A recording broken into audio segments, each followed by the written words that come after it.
Florida's junior U.S. Senator Rick Scott is running for re-election.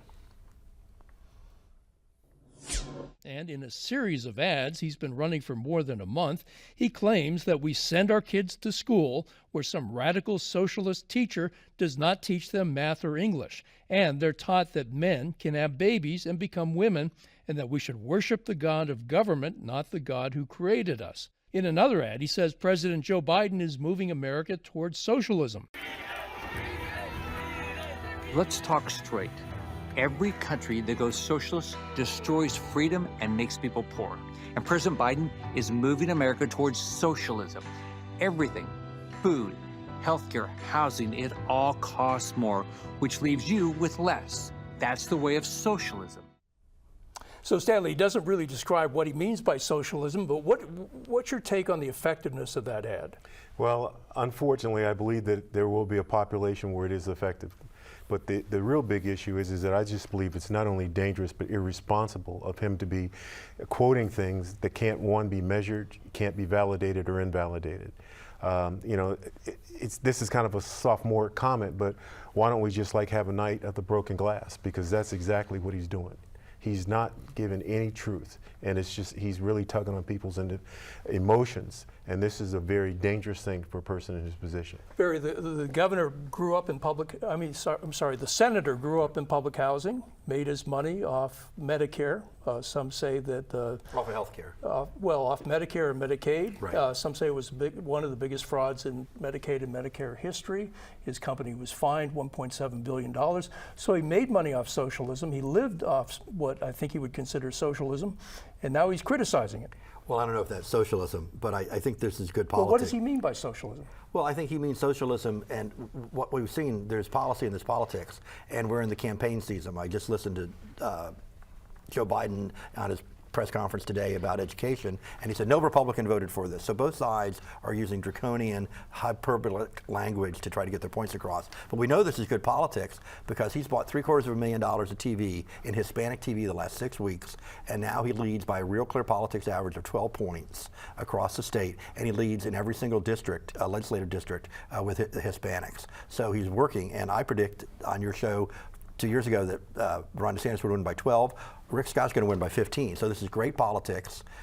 Is it hyperbole? Absolutely. But it's great politics when you're into the 5-month and 3-week season, and that's what you're going to get. Patrick, is it great politics? You know, of course it is, but you know, Hitler had great politics to get to where he was. It's bad for the country. Don't owe me. I mean, he is talking about stuff that is bad for this country. Why are we making teachers look like they're evil? Who is the teacher out there who's teaching kids that boys have babies and not to worship their God? Why are we talking about God in school at all? But the reality is that, you know, if I was a teacher, I'd be mad as hell at this. This is ridiculous. He's spending millions of dollars to make that profession hurt. We're not paying teachers enough now, and he feeds into that public education's worthless. So, Janelle, he says that teachers are not teaching math and English, they're teaching socialism. I don't know what the footnote to that is. I don't know what the data is, as Stanley would say. Where does he get that from? I'm going to take my journalist hat off for a second, and I'm going to put on my teacher wife hat because my husband is a teacher. He teaches U.S. history in high school. He has a PhD in U.S. history. He is the first person that Rick Scott would label, you know, a socialist teaching all of these things. And no, he's not teaching math or English because he's not a math or an English teacher. And so that's totally okay. To use an underpaid and exploited profession that we've just came out that Florida was 50th in the nation, second to last for teacher pay overall. And you're going to sit here and demonize them in one fell swoop? I mean, that might be good politics, and I know that it is, and I know that it will work, sadly, but doesn't make it right. But just to clarify, your husband is a history teacher. Does he teach history, or does he teach socialism? He absolutely teaches history. I had to ask. And he's a darn good teacher. Stanley, I just think it's really bad that we can mitigate the truth with something that's going to help us get elected. This is a problem. And I've been saying this for like the last 4 or 5 years. This country is in the midst of redefining what's right, what's wrong, what's honorable, what's unhonorable. And at some point, if we don't figure this out, we are going to have the night of the broken glass. We will. And I'm predicting it. and I predicted it and shared this for like the last 2 or 3 years. We are going the wrong way.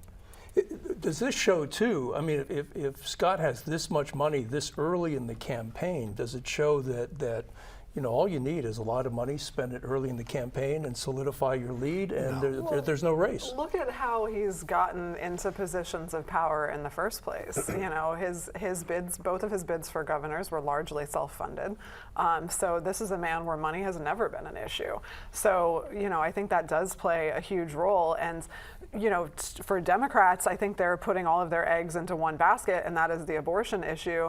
And the socialism card that he's playing, right or wrong, that's gonna play a lot stronger than abortion is gonna play. And I think Democrats would be wise to start heeding that. Oh, absolutely. Every poll I've seen, in fact, in Hillsborough County, abortion is only a 4-point advantage for the Democrats over the Republicans. 4 points. And it doesn't appear to have any increase with turnout, and neither does the marijuana. So those are not, just like 2 years ago, they're going to be bust. Socialism, though, inflames Hispanic voters, especially first and second generation Hispanics down in Miami and South Florida, Cubans and Venezuelans. It resonates with them, so it's successful, so he's going to do it. So Patrick, is that the key to winning Florida, is lock up the Spanish-speaking vote, the Latino and Hispanics, and you win the race? It certainly helps. And the Republicans, by pushing this socialism issue, have been hurting or have been helping themselves with Hispanics, and the Democrats have been ignoring trying to deal with that.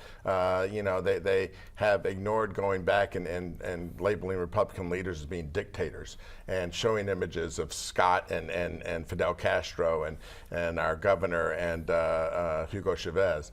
And really, this is a kind of silly kindergarten game we're playing now, and the Democrats are failing to get in the mud and wallow in it, and they need to. But Scott has never sat alongside Hugo Chavez or anybody else, but you're saying that Scott acts like a dictator, is that what you're saying? He's supporting people who want to be dictators.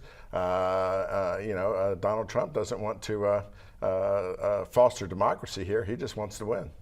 Stanley? I think that we really need to enumerate the differences between communism and socialism, because there are some stark differences.